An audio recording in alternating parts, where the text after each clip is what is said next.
And we are live, guys. Welcome back to another live stream. It's a chilled one tonight. Kind, well, if I don't lose my SHIT because of yesterday, fam, it is going to be a chill show, right? We're just trying to go through a post mortem to what happened yesterday with the Manchester United game versus Liverpool, the absolute mauling, right, that we got from Mo Salah and Cole, bro. And the thing is, too, right, like for me, what annoys me the most, right, is Trent Alexander-Arnold at the end, right? You know, where all the coaches park, he's walking around like this, doing this to the front. For me, that's what bored my blood the most, right? But during this stream, guys, I'm going to be taking a look, right, at different perspectives of different Manchester United fans and even other football fans as well on what they thought about the game and looking at and my favorite show on the internet, bro. You're a terrorist, bro. You're a terrorist, bro. This here already, fam. This Man City supporter, fam. This Man City supporter, right? But um, 1 second. Yeah, so I want to be looking at the perspectives from people, of course, Manchester United fans, people that are Manchester United fans on the slots and analysis of how he broke down to how he beat Manchester United. Right, I can't show that clip, guys, because it is owned by Sky Sports. So I will be showing it on my different monitor, but the audio will be there, and then all the rest of the clips that I do want to show you guys will be through here. So inshallah, it actually does work out, right? So the first part that I do want to check out, right, is let's look at James Alcott's video to how Arnold Slot beat Manchester United. So he actually broke this down in depth. It's like a 30-minute long video. I'm going to try to dash it down, right, as much as possible. Where is it? Manchester United again. They are right tonight, and we're gonna dive into. It's right here, bro. Let me get it up for you guys. So this is the video right now. So basically, he's just gonna go through the tactics to how Liverpool absolutely battered Manchester United, and then after that, I'm gonna be going through Reddit as well, seeing what Arnold Slot said about Manchester United. And there's one video as well that I found on Twitter, right?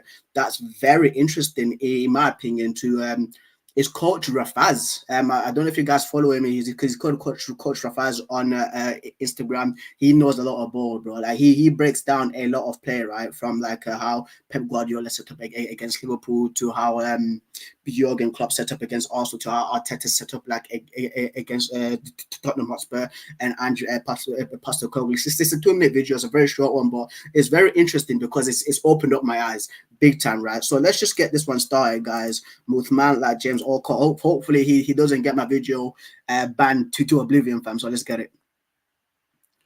Skip you a little bit. This guy's a joker, fam.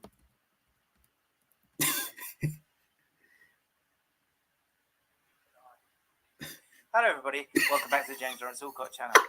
Liverpool have beaten Manchester United again. They are the kryptonite, and we're going to dive into what the hell went wrong. Yeah. Now, I've seen a lot of stuff online, okay? I was quite ill yesterday, so I couldn't do a video. I'm now doing a video for you. And I'm standing up for what's right. Get it? Standing up for what's right. Get it? I'm standing up. Lots to talk about. But I think it's been a bit over the top, some of it. I'm going to be honest. I think, look, Mohamed Salah has been absolutely stunning for Liverpool in this game. But the thing is, though, like I agree with what he's saying about Mo Salah, right? Like in my opinion, Salah, is he like the bogeyman for Man United? I think he's the guy, right, that scored the most time at Old Trafford. The most the most goals scored by an opposition player. I'm pretty sure it's Mo Salah, bro. Every game he's played, right, since he's signed for Liverpool, but he's always scored against Man United, dude. Like Mo Salah is an absolute menace, right? And apparently this is his like last season with Liverpool. I hope so, bro. Leave us alone, fam. Leave us alone, dude. Like we've had enough of you, bro. We've had enough of you, bro. Like please just leave us alone, dude. Several rants in the locker here that I might need to use up in this video because he absolutely destroyed and dismantled Manchester United. But how bad were Manchester United? And what are my thoughts on Erik ten Hag? We're going to get into all of those immediately. First things first, in terms of the setup for Manchester United, I thought they were all right. I thought it wasn't that bad. And I think the thing that I found really, I'm going straight into rant mode. I think the thing that I wanted to see from Erik ten Hag, once he gets given the job, is to see what he's trying to do. Now, has that failed in this game? I have a reason for that. But are we seeing what he wants to do? I think we are beginning to see that. Does the personnel need to change just a little bit? Yes. Do individual errors matter? Yes. For me, it's also like the mentality as well, guys. Like, it's always seeping through all Man United players for me, because I thought that, listen, maybe it's just Chris Smalling that's the issue. Maybe it's just Phil Jones that's the issue. Maybe it's just Ashley Young, and then it continues on. Maybe it's just Scott McTominay, maybe it's Rashford. Like, why are we always like so mentally fragile, bro? Even like in this game, dude, we were just not at it, bro. Like Rashford, once again, right? There was one chance that he had where he was 1-on-1 through, right, with the Konate, and he just decided just to go back and pass the ball backwards, bro. Like, the mentality for these guys, for me, is I think it's down in the gutter, bro. Are the individual errors systemic, or are they just that player making the wrong pass at the wrong time? We can discuss it all. But in terms of the overall setup, it's obviously changed in terms of the way that they're pressing. They've gone with like a simple, it's more an Arsenal inspired, let's say, 4-4-2 in terms of the press. And there's 4 moments I really want to dive into when it comes to this one, because this is Liverpool's brilliance with the ball, and there's so many little nuanced things that people haven't really spotted. And I think it's a massive reason why Liverpool were able to win this game. And a huge reason why Liverpool were able to win this game was Mohamed Salah and his brilliance, of which we're going to glorify and enjoy. But also a lot of other players within it being about the system when it comes to them. But Man United, in that first 20, 30 minutes, I was watching the game with our beloved Kai, who's just off of camera right now, and we were setting, the phrase we kept saying was final ball, wasn't it? Yeah. Like, our final third as well, it was just not good enough, bro. Like, we would get to like to the edge of Liverpool's box, right? And then that final pass, to what James is saying, was just not on, dude. It was just not on. There was one point as well. I said this in my match reaction / match review, right? Garnacho was on the right, and I think it beaten Andy Robertson. He went for a cross, right, but it's like a cutback, and there was nobody like where he passed the ball, dude. It's just examples like that where we're just so discombobulated. So a lot of the play that Man United were playing was fine. It was all right. And defensively, they were a bit more compact. He knew what they were trying to do, stop that pass through the middle. And the thing is too, right, like Slot actually did call it out too. He said that basically, like, the way that Manchester United set up against Liverpool, I will get that clip for you guys later on, because it's very fascinating, right? That someone's knocking, but it is because he said that Manchester United set up like in a 4-4-2. And basically that's what Ten Hag did last season against Liverpool, fam. So it's mad. But in this Liverpool side, you've got a very well drilled team that's making little different nuances. Let us know if you want us to do this, like a whole video on Liverpool, and how good they've been so far, and if it is good enough to put them in contention for being title contenders. Let us know in the comments below. So give us a like. If we can get to 5,000 likes, then we'll do that. But this is such a great example of one man, and one man only, Ryan Gravenberch. I think he has been phenomenal in these first few games for Liverpool, and I thought this was such a great example of how he's a bit more nuanced than I think a lot of us gave him credit for. This is a moment where the press is set up from Man United, and this is the disallowed goal, which we'll work through here, and then we'll go through the goals, and we'll talk about Casemiro, of course. But the pass has just come from right. Konate over to Virgil van Dijk. Please talk about the first touch. Talk about the first touch, please, dude. Because for me, right, this was a massive warning sign for this disallowed goal, bro. As soon as he done that first touch, I was thinking, goal. Because the way he took Kobe out, right, of the game is insane, dude. And sort of the way of traffic in terms of the body language for Man United, who we know are in a 4-4-2 here, out of possession. It's going to be Bruno Fernandes. He believes that Virgil van Dijk is going to play this pass out wide here. And I think if you stop this game in this moment, as we've done here, there's an outrageous pass here first time if he wants to play it, but the obvious pass is here or here. There's a very brave one here, but Bruno Fernandes, his entire job is to shut off that passing lane to Alexis McAllister. And I think the focus overall, in terms of getting through the thirds, Arne Slot spoke about it, was to to get the ball to the players, Luis Diaz and Mohamed Salah, who are high and wide. And there was obviously risk with that. There was a lot of reward to be available as well, which he also speaks about. But I think if you look at the touches that these players had, Alexis Mac Allister got the ball a lot more in build-up. And Gravenberch, who played there's the deeper role in some of the earlier games, Alexis Mac Allister, he was dropping into this space here. And you can see him trying to do that. So there's movement from him. But coming back to Gravenberch, what I really, really love is the fact that for Xerxes, he believes that he's got him covered. But as the ball makes its way across here, because everyone else thinks it's coming over this way, there's a sort of millisecond moment where Gravenberch can make just this slightly gentle run to the side. And he's creating the angle to be available. This is absolutely something that they worked on in the lead up to this game, I think. I think Arnott knew that he was going to set up like this out of possession.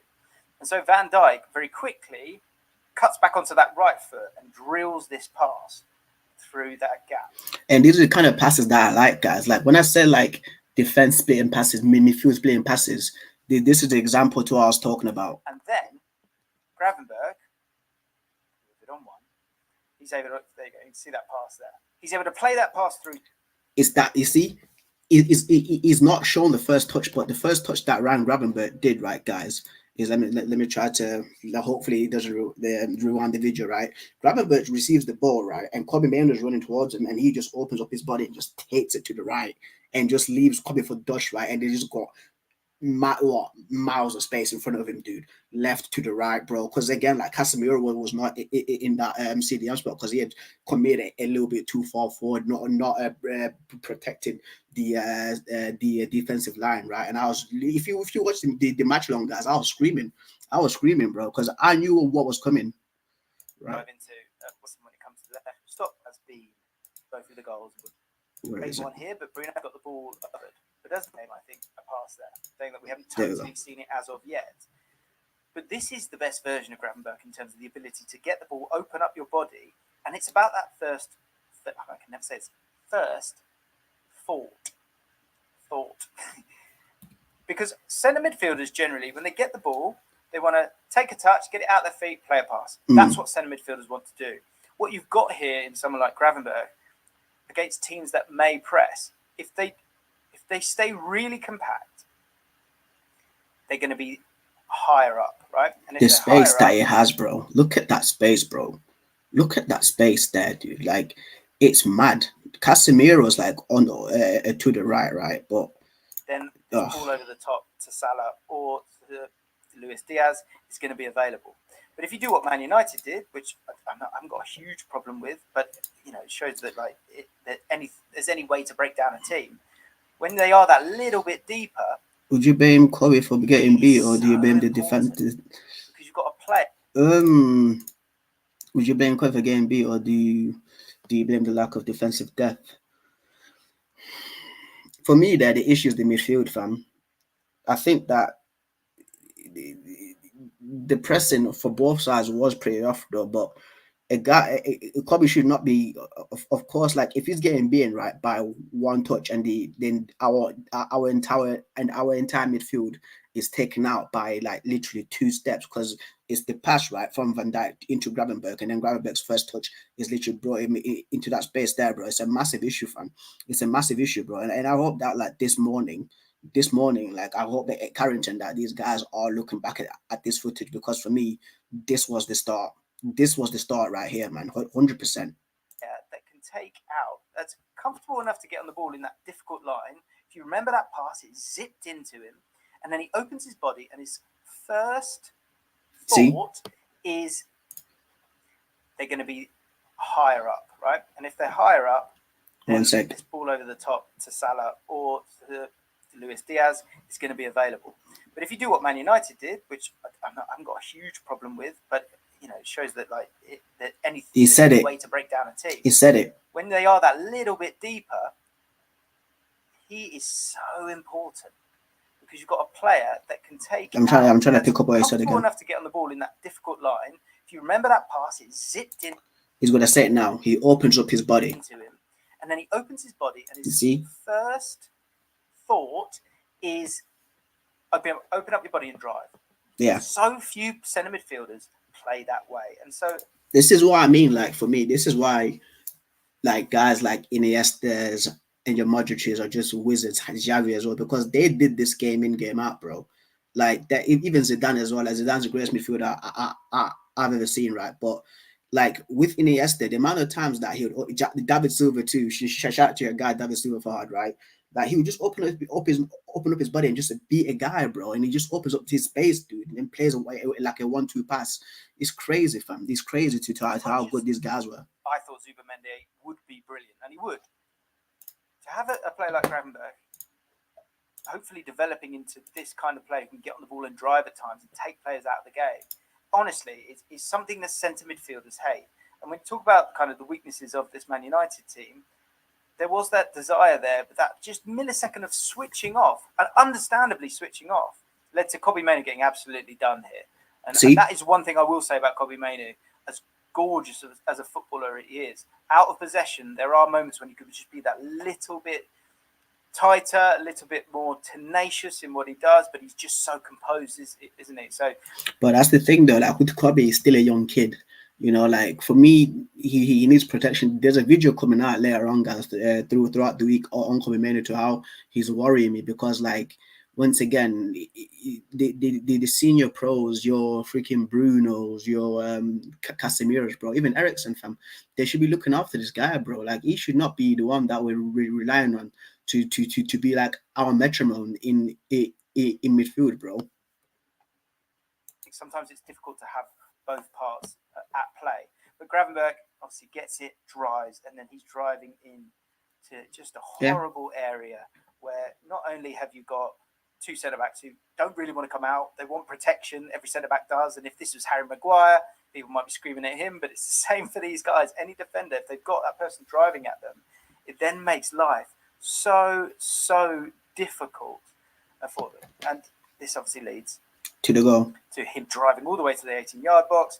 Luis Diaz, as Arne Slot said, width, and retain that width, and Trent on this occasion is able to get involved as well, and you've now got 1, 2, 3, 4, 5 players in the box, utilising the width of the box as well, making it really difficult for this back line of Manchester United.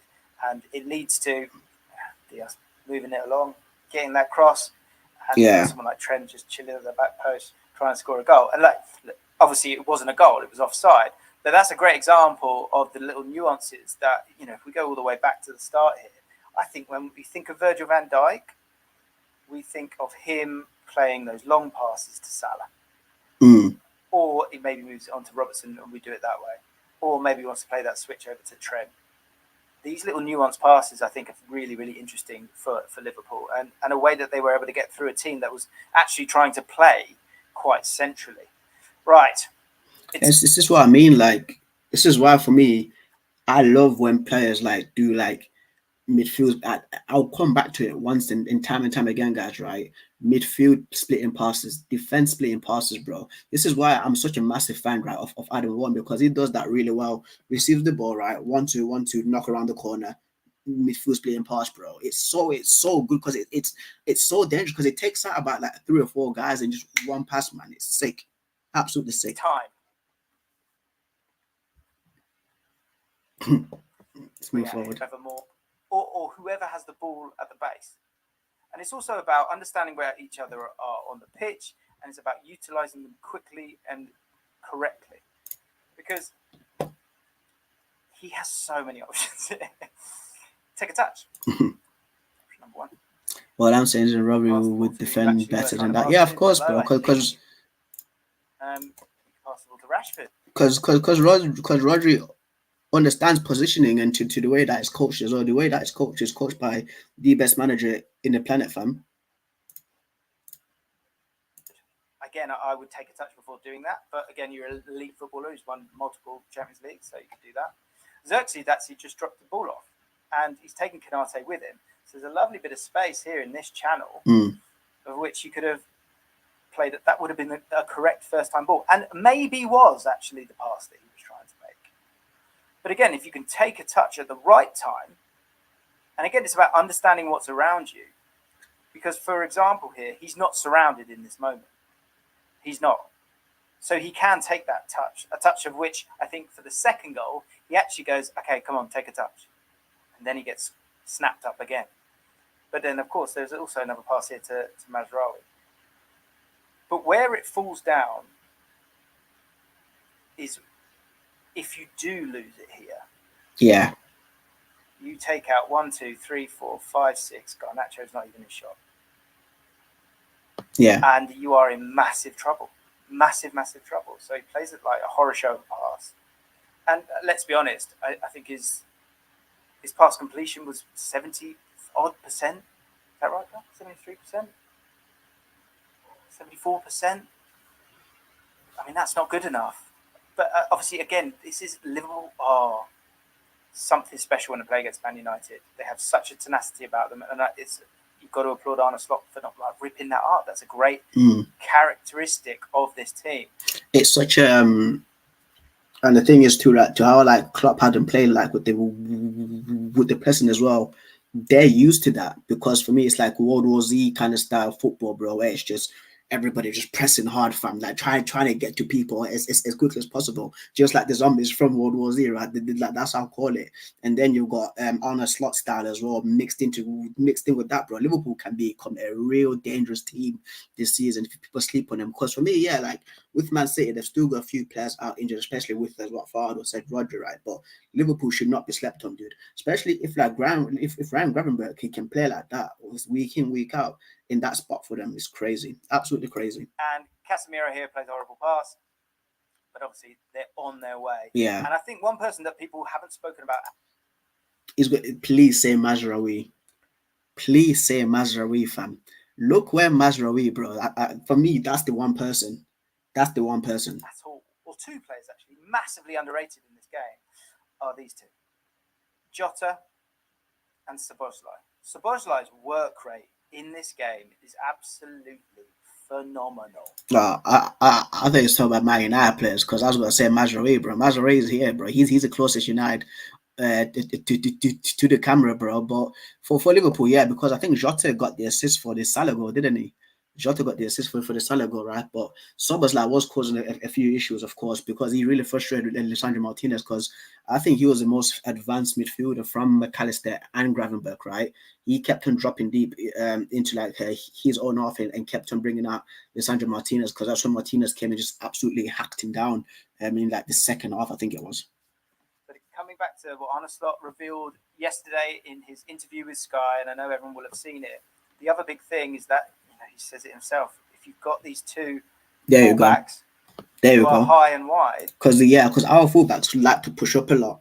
They like to push up a lot, and it was the same thing with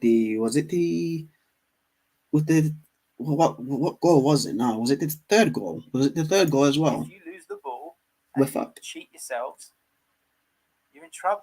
You are in massive trouble. And Salah here, he's on his bike, showed great tenacity as well. And again, Arne Slot sort of spoke about this work rate. But work rate and width and an overload, it's going to get ugly. And of course it does. And as they work, right, you've still got that width, even as you're getting to pretty much the byline. Yeah. I mean, the distance.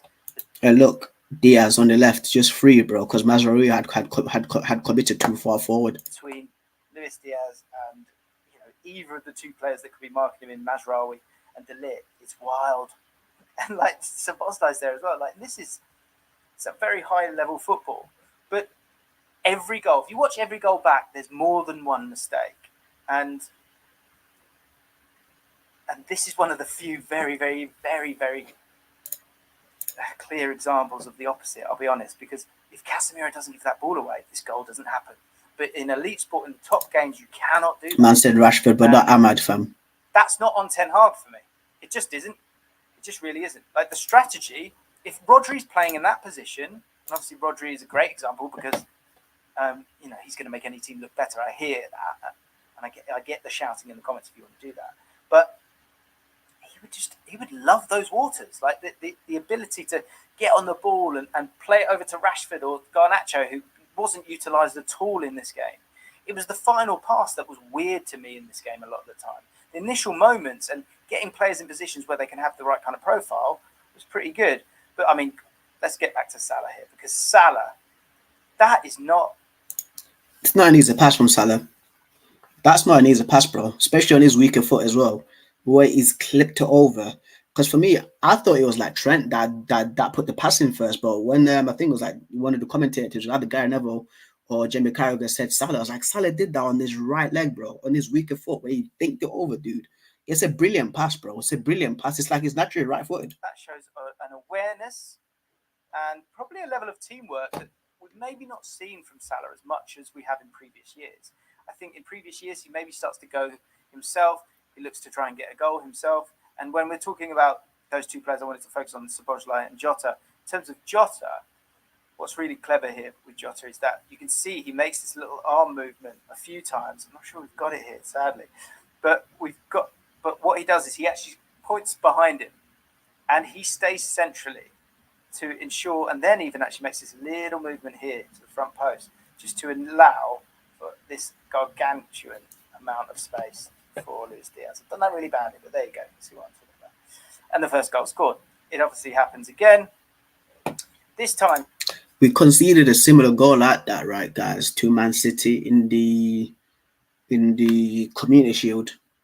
In the Community Shield, that's going to worry me this season if you concede those kind of goals. I think this is another side of Liverpool that I think is really impressive. But what's crucial here again, in terms of Salah being able to dismantle this side, is two things. One, just a moment of genius, an absolute moment of genius in terms of the pass, but also his positioning is crucial here as well. And again, I guess this is something that you could maybe put on Ten Hag, like you've just gone 1-0 down. Mazraoui, why don't you just come out here for a second? We'll work our way around, this way, not try to go through the middle and play differently. Because it's such a massive overload in the middle, man. Mazraoui, I mean, understandably, he expects the centre midfielder to be technically good enough to deal with it.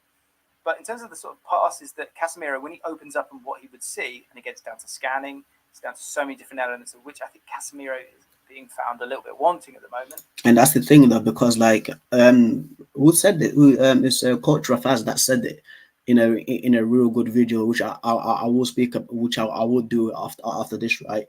Is basically like he's expecting Casemiro to do Frankie de Jong's job. You got me? Because Frankie de Jong right there, that's his bread and butter, receiving the ball, right?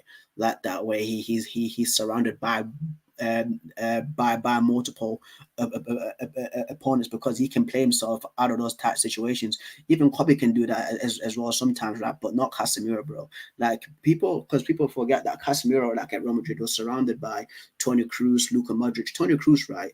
There, dude, like he's already scanning, dude, because he's so good, right, on his left and right foot. As soon as he's receiving the ball there, he's either hitting it out to the left back or he's giving it to Matthias de Ligt because he knows that he's under pressure from Luis Diaz. When he gets it in turns, I think previously he would have had someone like Rasmus Højlund on his bike. He would be looking for maybe Rashford, who I don't think's made the run at this point, but instead he's got two players right in front of him. And he's got a lot of suffocation on his way, which again is down to Liverpool being brilliant. And maybe I think Mazraoui's done him a little bit dirty here. It's a brilliant press. It's an elite sport. Like, you should be able to deal with it. And I think if he plays the ball to him, I think you then have to go inside Casemiro's mind. And when you do that, look at that. Look at the numbers. The previous one, which played it first time, he's now gone, okay, take a touch and go. But what he didn't legislate for is just that tenacity from Luis Diaz. You've got the other centre forward ready to get at him. He's shutting off this passing lane. He's ready to get at him. Trent's getting at him. Yeah. He's going to go towards him as well. There's no way out. There's no way out. And Liverpool proper came with a brilliant master plan, dude. Like their game plan was so good, mate. So good, bro. I have to respect Arne Slot for that. But more important than anyone, Luis Diaz. Again, work rate, dynamism, drive. Just absolutely incredible stuff. And Casemiro finds himself getting lost again. And then they're on the attack. But crucially, Salah stays out of it. That was one thing that Arne Slot was really keen on. Keep one player high and wide that's going to keep this back line. Hopefully he speaks about Salah's pass as well to Luis Diaz with the outside of the boot. He's an outside of the boot pass, man. Salah this game, man. Oh my God, dude. Nice and deep, or as deep as possible. and as stretched as possible as well. When ideally, if he's not there or he's tucked back in, they can kind of be a bit more narrow, especially if they then lose the ball. And as we move it on, Salah's able to take a second because he wants to get one-on-one. Luis Diaz, fine. For me, right, guys, just a little side tangent. I would be very interested to see how Slot sets up versus Manchester City, because Manchester City, their players, right, like Pep Guardiola's team, he's used to, again, guys like trying to press him really hard. Even like the Barcelona team, right, overall from like 08 up in 2012, like if you try to press Barcelona like that, bro, like 2 passes, they've already beaten you, bro. Because with Man City, for me, they've got De Bruyne there, they've got Kovacic there, Rodri, right, and Ilkay Gundogan's back as well. And Ilkay Gundogan is really good at receiving balls like that, right, in tight spaces. I'm really looking forward to see what's going to happen in that game, man. And again, Jota, a little mention for him. A different centre forward, literally naming no names, goes there because I'm playing centre forward. That's my job. He doesn't do that. He understands that what's going to make life as difficult as possible. What's going to make life as difficult as possible is a run here. And he does that. So pass it to Salah, and it's just this front three really working well together. But it's, the job's not done there. You've still got a back four. And there's a front two there, Bruno and Kobe, because Casemiro's still down on the floor, right? Like it's a 6 on 4 at the moment right now. Everything looks all rosy, fam. Still got another line in front of that, and they should have been okay. But Salah decided to finish them off. It's an unbelievable pass from Salah. It's a brilliant pass. It's a brilliant pass with an outside of the boot, guys, like an outside of the boot pass to Luis Diaz, right? And he's just literally shown the net slide, right, to where Luis Diaz scored. And this morning, I was looking back at the highlights on Reddit, right? And when Diaz scored that goal, I thought Onana was a little bit more to his right. But if you look at Onana positioning, bro, it's disgusting, dude. He's a horrible goalkeeper. He's a abysmal goalkeeper, bro. He's up there with Roy Carroll from what I've seen from Man United, dude. Look where he concedes this goal, man. No room. There's no space there. In terms of the space that Luis Diaz had. Look where Onana is there, the guy in purple. He should not be beaten. He should not be getting beaten there on his bottom left. On his bottom left, dude. That is shameful. That is shameful goalkeeping there. Yeah, same here, dude. Same here, Mohamed. Same here, bro. Busquets is it? Yeah, same here, bro. 100%. 100%. But Onana should not be getting beaten there, bro. That's horrible goalkeeping. Sorry, mate. He can even literally stick out a leg like De Gea, bro. As a little bit later on, that's because of Jota pulling those players over to that right-hand side. But in that moment, that sort of catching them out and getting the ball through, that is utterly on Salah. The goal and the finish is fantastic, but the kind of pass and the weight of the pass kind of makes the decision for Luis Diaz that he's going to have to maybe do it first time. Although that said, maybe I'm being a little bit unfair there. But the pass from Salah is absolutely brilliant, and there's a new creativity to him that I think he's really, really enjoying. And I think it's down to the fact of like the tempo of this team was so high that now I think with that little bit more control, a little bit more time build up, it's when you do go, you can make those smart moves quickly in one movement, and that is making Liverpool pretty dangerous. As I said, I think it's a dangerous time for Man United because a lot of talk about Carragher saying that they bottled sacking him, and I'm okay with him saying that. I think they probably did, right? Because they couldn't find someone else. The point is for everyone involved in wanting Man United to be better, and just generally on a point of unfairness maybe, is the fact that you've given him the job now, so you had like this idea of like sacking him after 3 games, utterly pointless. Especially now, okay, look, you've come up against a Liverpool team that are just your bogey team, right? And in terms of style of play, you haven't got to a level to get through them. And that's the thing, though, because again, like it comes down to like coaching. Like Liverpool looked well better coached than us, and as I said in my match reaction, in my match review, right, Slot's been there for 3 games, technically 3 games. But yes, has been there for a few weeks, right? But he's managed in the Premier League. He's managed 3 games in the Premier League, right? And Ten Hag has done 2 seasons and 3 games so far, bro. And Liverpool looked a much better old machine than us, man. It's madness. It's genuine madness. Like there is no progression. Like as soon for me, a good manager is always also proactive.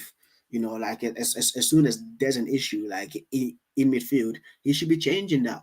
My man went into half time to change that, dude. Yes, we conceded around like what, the 30th minute, but the warning signs were there, man. The warning signs were genuinely there, bro. Like he should be thinking maybe we shouldn't try to play out through the midfield a lot. Maybe we should try to use our fullbacks to maybe spread out the game and be much more wider. You get what I mean? But he's Ten Hag, bro. Like it's not good. But there's definitely signs of moving forwards in terms of players in the right areas. The inverted fullbacks offering some nice stuff. Delo did that. But the inverted fullbacks there, James, don't work because again, like Slot knew what was coming. He knew what was coming, bro. That's why for the second goal, like in your graph, right? As soon as Casemiro received the ball, bro, like he was surrounded by he was like a pentagon shape. It was like five players like around him, bro. He couldn't even get the pass off to Xerxes or Bruno Fernandes. You know what I mean? Particular, I thought, great. He was starting point in terms of coming inverted, playing the ball out to Fernandes, then plays the ball to Mazraoui, gets that shot through the legs. So I think there are elements there, and I think Gary Neville's right in the sense that you've given him the gig, so you have to lay the blame somewhere else and start afresh. You have to reset a little bit and go, okay, we're going to give this guy. But it's not even the Liverpool game as well. It's Brighton. It's frigging Fulham. You know what I mean? Like it's the similar pattern. Fulham were very unfortunate to not score past us two times, bro, because we were counter attacked similar way, bro. But luckily Harry Maguire stuck on his foot, and I forgot the other one that for Fulham couldn't take their chances, bro. I think it was like Adama Traore. You know what I mean? 4 months and see what happens. That said, the third goal pretty brutal as well. And what it does show, in my opinion, is that it's not just Casemiro who's going to kind of be at fault at times. I think let's skip a little bit forward. I think against Liverpool, not hubris, but I think there's a feeling in my mind that I think we can have a look where Kobe Mainoo receives the ball, right? And look where Bruno is, bro. Captain Shitbag, fam. Captain Shitbag. You should be doing way more to actually help him out in midfield there because Kobe is literally surrounded, bro. It's a 4-way jumping, bro. It's a 4-way beating, fam. Like, yeah, Kobe is good under pressure, but if it's a 4-on-1, bro, like it's nigh on impossible for him to get out like that, bro. Where's he gonna go? Is he gonna spin? If he spins right, he's crashing into McAllister. If he takes the ball to his right, he's crashing into Szoboszlai. If he takes a first touch forward, right, Jota's there, Diaz is there, bro. Like it's absolute madness. Even Garnacho could maybe try to create a little bit of an angle for him by pushing a little bit forward to be there, so he can knock around the corner. But like Kobe Mainoo, for me, again, like he's not. Yeah, of course, he lost the ball, right? But it's hard for him there, bro. It's hard, dude. Go at them as well. And actually, I think if they'd been just a little bit more careful and a little bit safer, the Casemiro chance doesn't happen. The Casemiro ball that he gives away on both occasions doesn't happen because one, he either really plays that ball to Rashford or he takes a touch and plays that ball over to Garnacho. But the second one, he doesn't take 2-3 touches. He knows he's going to play that and they're going to be a bit more transition based. And those things don't happen. So it's the nuances. But when it's the third game of the season, I think Ten Hag wants to see how capable this team could be under duress, under the squish of a proper press. And I really mean that because it's very different to Bruno Fernandes and Xerxes where they're just going. These players are coming back, and working so hard. And this last goal is a great example of it as well, where Kobe Mainoo is given the ball. Can his body position be a little bit better? I think it can. I think if you know that you're picking up the ball here and you've got no other player anywhere near you, yeah, I think you've got to be side on. You've got to be side on, you've got to bounce it back. I think, or you got to bounce it, over to your centre back. You've got to be ready for that. Because I think surely by this point, and in the lead up to this game, you have to understand that he's going to be 4-on-1 beating, mate. He's going to be on his way. He's going to be looking at the passing lane. So you need to know what you're going to do before you get it if you're going to play in that position. Kobbie Mainoo, no one's really spoken about him making a mistake. Everyone's gone after Casemiro, and I get it because he's at the end of his career. He's at the start, and Kobbie Mainoo has been wonderful for them, and he's a Manchester lad. I get it. But in that idea for fairness, whoever is in this position has to be better for Man United. Because especially the games. And spoiler alert, guys, Ugarte is not changing anything, dude. Ugarte is not a guy who's a press resistant fam. You get what I mean? We need in that position there. We need a metronome. We need a guy who can control play. Once again, we need a player where he's passed, where he already knows where his pass is going before he's even received the ball. That's the kind of player that we need, right? A very experienced one. Yes, Kobbie Mainoo, he's got the potential to do that, but he's still a young guy, man. He's still very young, man. Against Liverpool, because they are absolutely bloody devastating. They go and win the ball. All of a sudden, it's 4v2. And again, if we can go to the Salah finish, again, just clever. He's a clever boy. Most people would think they'd go over here. He's going here. He's going here. And Onana thought exactly the same. It's a fantastic first-time finish. Yeah. Yeah, that's still there. The way he's open up his body. Yeah, you think it's going to Onana's right. You would think you think it's going to Onana's right though, but the pressing structure was. It's like one of those killing, it's those Kylian Mbappe reverse shots. You know, where he tries to he sells the goalkeeper dreams, where he's thinking it's going to the far right corner, but he reverses it. Yeah. Difference. I thought the midfield two were the difference for Liverpool, but also that front three in terms of brilliant. The clinical nature of the finishing was very, very impressive. All right. United had. Let's move on, guys. Let's move on. It's getting a little bit late. So this is a video that I did want to speak about. Watch Manchester United play. I'm like, is this the... Let me move Rafez central. Move Rafez central, bro, and get off Rumble for a second. Put a Google background. Google should be paying me for this, but so this is Coach Rafaz on Instagram. So he broke down to what he thinks about Ten Hag right now, right, at Manchester United, and he's come up with a very interesting hypothesis, in my opinion, which I really like. So let's just get it started. Game. Is this the game? Oh, no. Okay, he's injured. When he comes back in, oh, is this the game? It's just never happening. There is no clear identity. There is no formula. And that is because this is the final conclusion, ladies and gentlemen. And that is because Erik ten Hag relies on player ability. If the players are good enough, he is good enough. If the player... Right. Let's look at the comments. I'm gonna go to sleep, watch back tomorrow, bro. Yeah, good night, brother. Good night, fam. It's late, and I know, bro. It's late. Someone an honor to top left finesse, yeah, bro, because he's trying to hit it to where Onana came from, and that's what from that still. It looks like it too, but we'll continue, fam. We'll continue, bro. Are not performing just like Casemiro with the first two goals and his overall performance, then he's not performing because he gives the players too much responsibility rather than saying, you know what, I need to have this structure for them to be able to play well. And that in itself is the difference between the elite managers and the good managers. Right there, that is the difference. If you look at that Ajax team and the way Frenkie de Jong would drop very deep and receive the ball and do those amazing pirouettes away from pressure to make things happen, that's not Erik ten Hag teaching Frenkie de Jong. That's just the way Frenkie de Jong is as a player. So Erik ten Hag has said, you know what? If you're happy to do that, you do it. No problem. If you look at Ziyech's ability to hit those balls into the far post or take those shots on goal or cut in and play those combinations with Donny van de Beek, that's those players. That's the combination play between the players. It's so true. It's so true because when Donny van de Beek, right?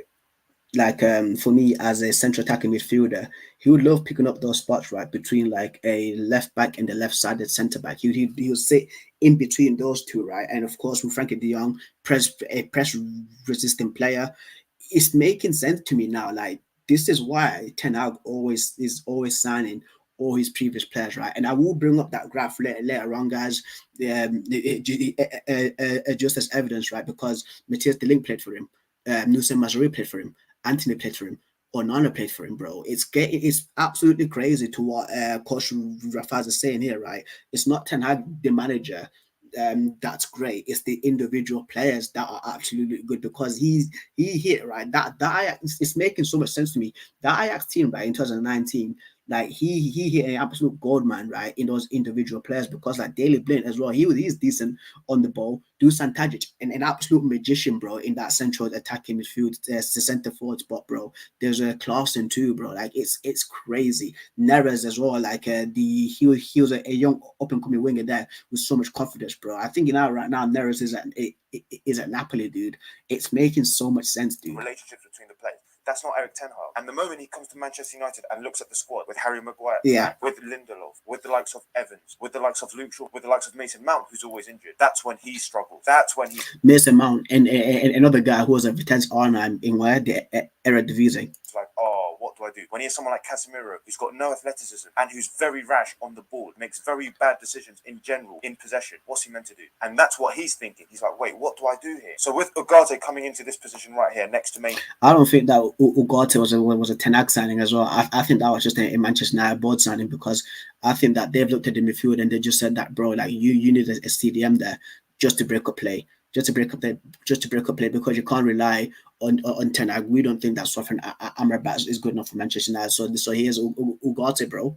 With Bruno ahead, does that solve Man United's issues? Does that genuinely solve the big problems within the system? With the fact that sometimes the midfield is still emptied. There's a big gap in here. Why is there a big gap here? There are some fundamental flaws within this extreme player-dependent system that Erik Ten Hag is trying to implement. And it's time for Erik Ten Hag, Ruud van Nistelrooy, and Van Hecke to sit down at a coffee shop and say, you know what? Let's implement our system. Let's make it strict. Let's make it positional because when teams are struggling, we need to revert back to the positional play, back to set instructions, roles and responsibilities for each player to gain some momentum. And then when they've earned the right, when Manchester United accumulate some results and some good performances, that's when they earn the right to be able to play a bit more freely, a bit more expansively. And then guess what as well? Build up confidence because again, like the confidence in this team is down, bro. Even the mentality, once again, like I literally said this 40 minutes ago, like the mentality for these players is absolutely shot. It's absolutely shot. Like bro, like Rashford, dude.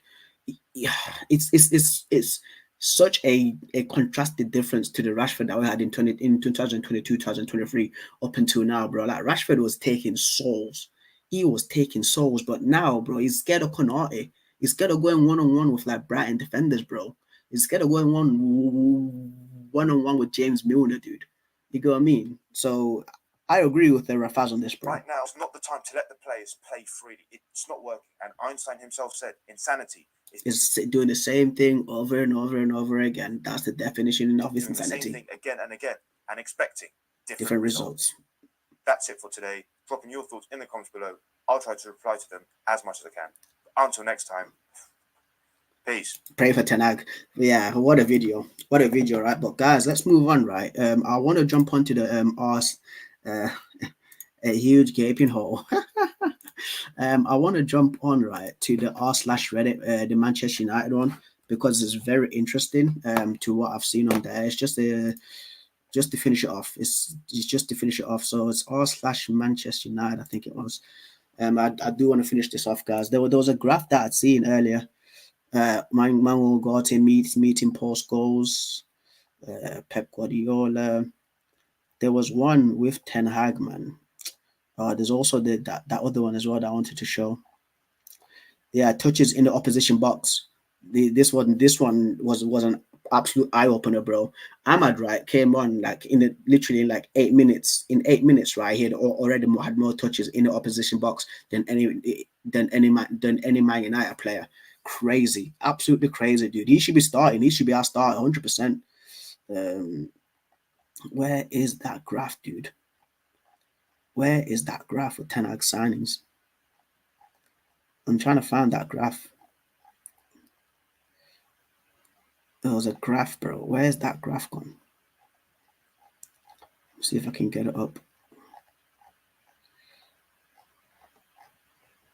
I'm trying to find that graph, dude. Where's it gone?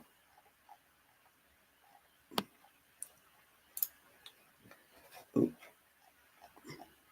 Where is that graph?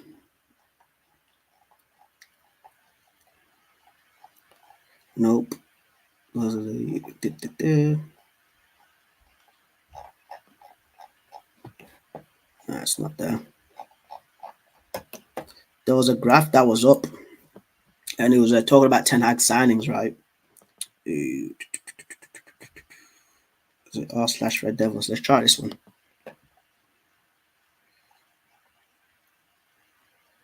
Humiliation should end in his.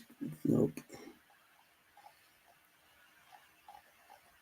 There was a graph, man, of Ten Hag signings.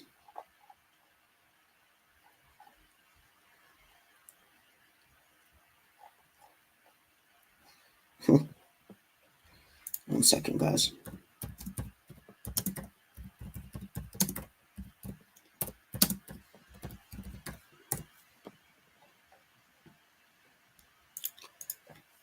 Signings.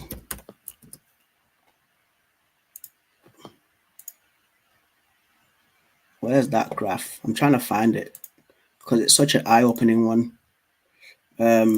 Past 24 hours. There we are. There we are. There we are. Is it the one? The deluge and the minutia? This is the one. This is the one, mate. So these are all Ten Hag signings, right?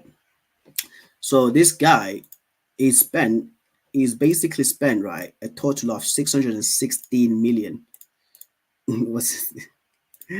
It says, "Hey, yo, that was it's big little perv, bro." But anyway, so he spent 616 million, right? At his tenure at Manchester United. Of course, I'm going to say up until Onana, right? This is all like Murta and Ed Woodward. So the prices here, of course, are going to be absolutely ridiculous, right? But actually, no, it's from most expensive to the most cheapest. So it's not it's just a mixture of Ineos and Woodward and Murta, right? So Anthony for Manchester United, so under Ten Hag, hit or misses, guys. Anthony, 85 million pounds, miss, absolute miss. He's the top 5 worst signings in Manchester United history, in my opinion. Rasmus Højlund, again, his first season, he scored about 15 goals in all competitions. Of course, as a United striker, it's not good enough, but he's still, 22 years old. He's still a young guy, still got potential. We just have to wait and see what he does. Casemiro, 70 million pounds, way too much money. His first season at Manchester United, absolutely unbelievable. He was looking like he was looking like he was worth that 70 million, in my opinion, right? But last season, not good enough. Right now, he's looking like he should be learning Chinese, buddy. That's what he should be. That's what he should be doing, bro. He should be looking like he should be learning Chinese. Mason Mount, majority of last season, always injured.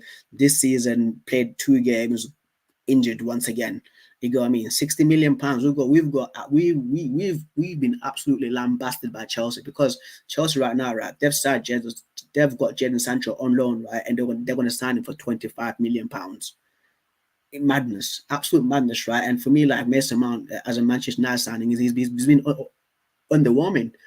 I was a big fan of Mason Mount, like in 2021, especially when he won the Champions League with Chelsea. It was unbelievable that season, unbelievable, right? But it's just again like an underwhelming signing, man. Lenny Yoro, Leo, right? 58.9 million pounds.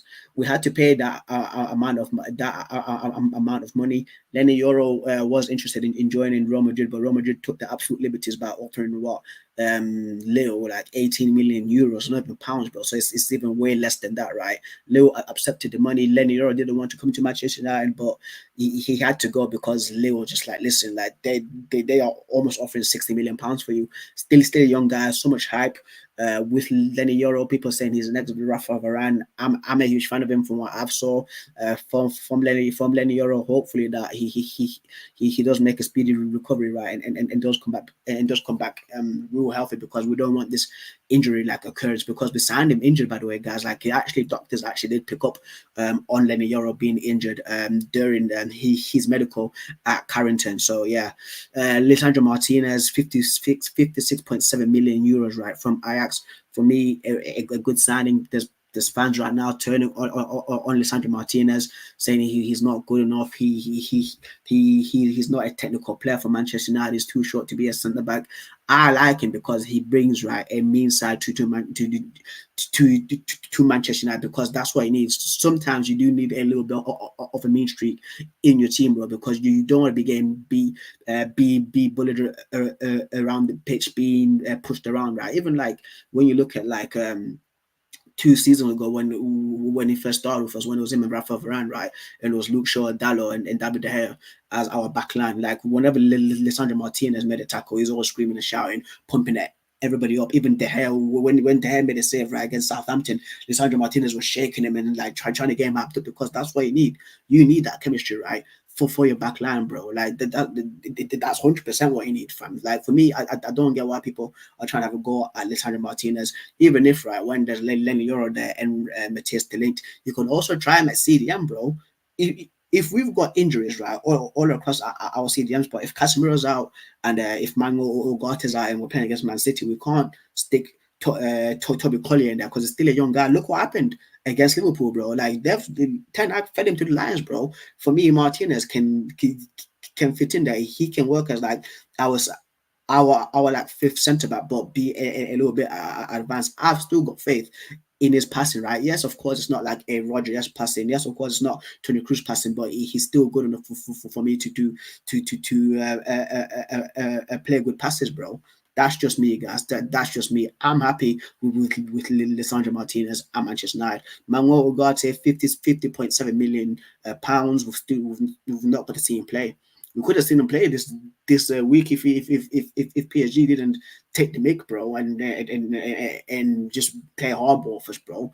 You know what I mean? Like, PSG didn't need him, bro. They could have even went down, but again, like, they want to retain value for how much they bought Manuel Ugarte, right? For me, I've seen him play for Sporting Lisbon. I've done videos on Manuel Ugarte. I know what we're getting with him. He's not going to be a needle mover for us, right? He's going to be that guy where if we're getting absolutely battered, right, in midfield, right, he's going to be the guy making those interceptions, those slide tackles, especially like if you look at, again, earlier during the stream, the way that Ryan Gravenberch took out Kobbie Mainoo, right, with one touch, right?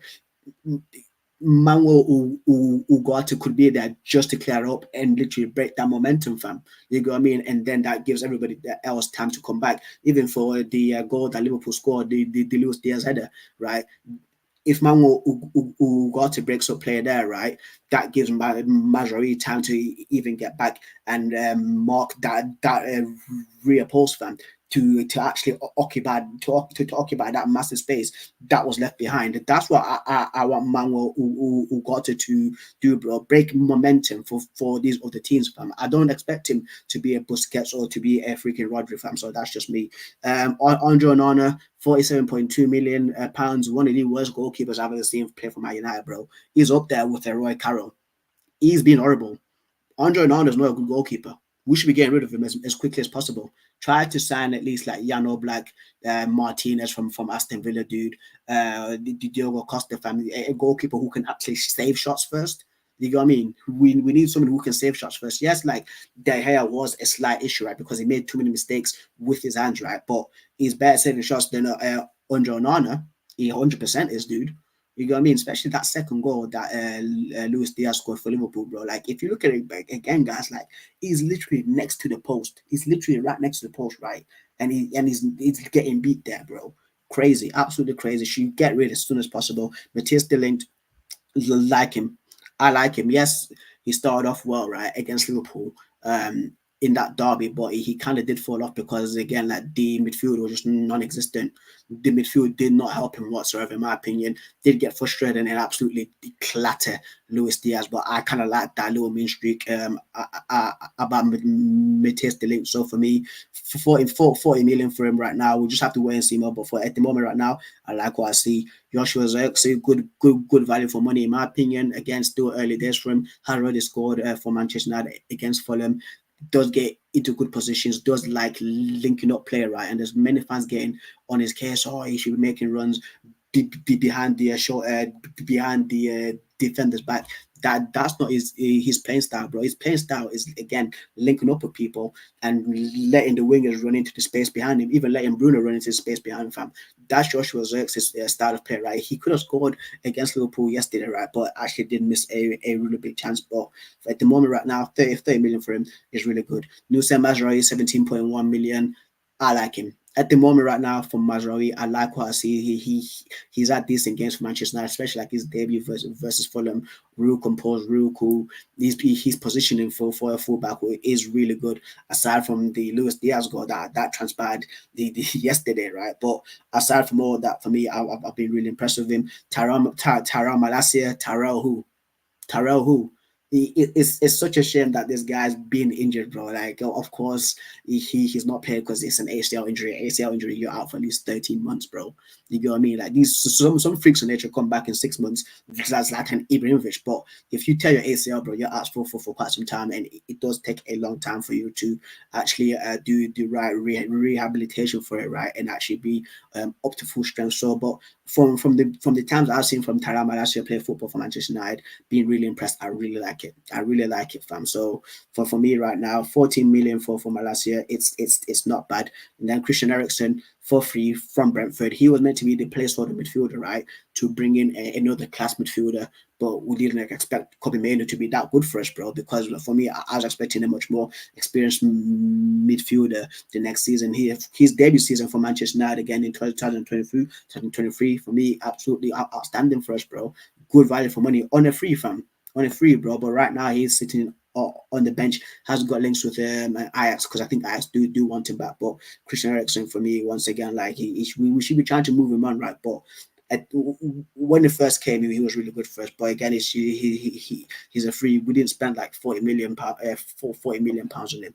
So yeah, that's literally it, guys. But let's move on, right, guys, to the final part, which is Arne Slot's analysis of Manchester United, to what he said about Eric Ten Hag's setup. Let me get it up for you here, because basically I can't show you the entire video because it says Sky, it's Sky Sports, guys. So my channel will get copyright to oblivion, fam. We'll get copyright struck to oblivion, bro. So let me try to on a slot.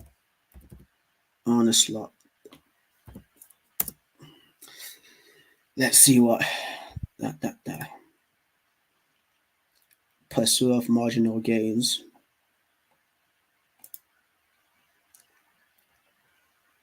Nope. Let me find this video for you. Go forward a bit. Sorry you guys can't see this, but it's Sky Sports, mate. Sky Sports. New ones.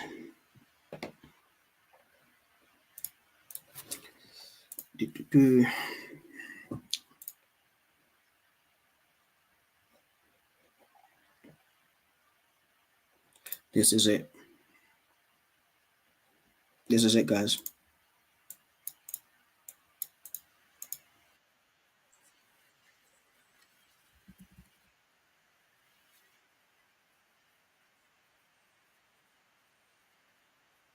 See, man marking in midfield.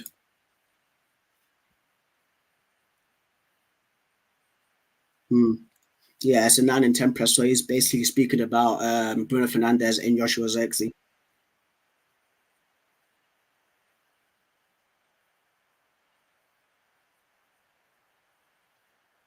See, bro, it's crazy. It's crazy how he just literally nonchalantly talking about Ten Hag's tactic like this.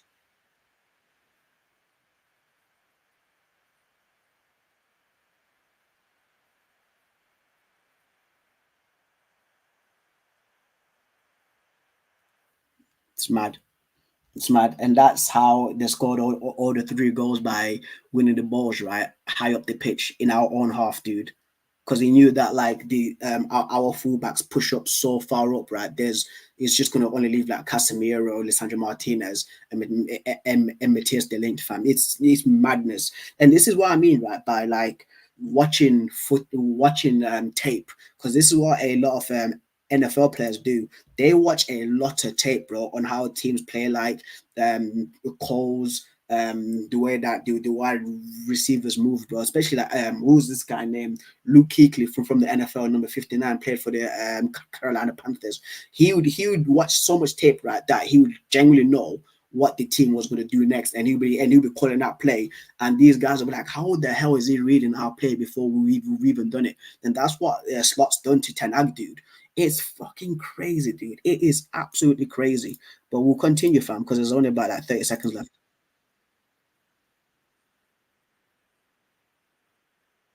See what I mean? The fullbacks push up really hard. Yeah. Again, they come in between, inverted. It's crazy.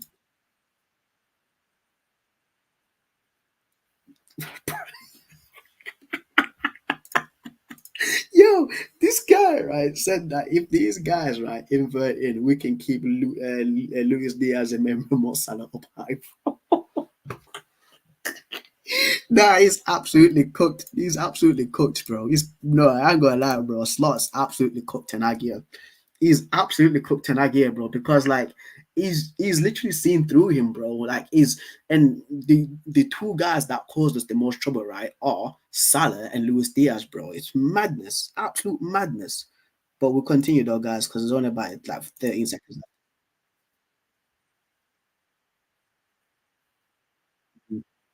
Yeah, McAllister, Gravenberch, right, and Soboslai. Exactly, and this is one of my main grabs that I had yesterday. Again, if you look back at my watch along, right, I was saying like, be tougher, like be stronger, like be rough, bro, because these guys are aggressive, fam. Like you can't have Alexis McAllister be pushing you around, bro.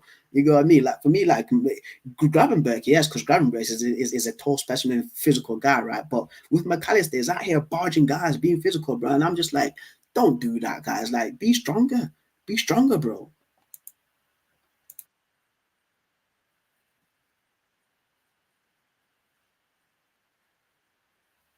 Brilliant. That right there from Slot, use these players. He actually genuinely did use his players, bro. That right there is literally an example of like watching tape, bro, and just literally figuring out it, knowing exactly what your opponents will do, fam. He's school tonight, bro. That is madness, absolute madness, right? But guys, I'm gonna have to end it there, bro. Shout out to the guys that have tuned into the stream, dude. Really impressed with this stream. I'm gonna do more of these, right? And more of these, right? But just have to be careful once again with all this copyright stuff. It's a shame that we can't put up like the Sky Sports clips on there because as fans, we watch football. I literally pay for Sky Sports, bro. I've literally got one second right now, bro. I've literally got Sky Sports. Where is it? Where is it? I've literally got Sky Sports there, bro. I don't know if you guys can see it right there, fam. You get what I mean? Like we should be allowed to actually watch these, right, bro, on YouTube for free, fam. Because we already pay for it, dude. We already pay for it, bro. So hopefully that we can do more of this as well. Shout out to man right like James Alcott for making that video because that was an absolutely unbelievable and coachable Rafaz as well. I do want to do more on like especially on like the Man City game versus I think Arsenal. That's in a few weeks' time. The North London derby as well. What's your wallpaper? It's the logo that Junior made for me back in the day. I don't know if you can see it. 1 second. I'll try to. There you go. That's the logo that Junior made for me back in the day, bro. Yeah, Junior made me this logo, but yeah, back in the day, fam. He's made it for me back in the day, but I will try to keep these like an hour long as well. I will try to keep this an hour long as well. So yeah, so people do not get bored. But I do like this tactical side and just literally just shooting the crap and speaking about football, even about Manchester United. Like these guys really annoy me right now. Ten Hag out, bro. Ten Hag out, fam. Things won't change. Like Man United fans like punishment, like torture.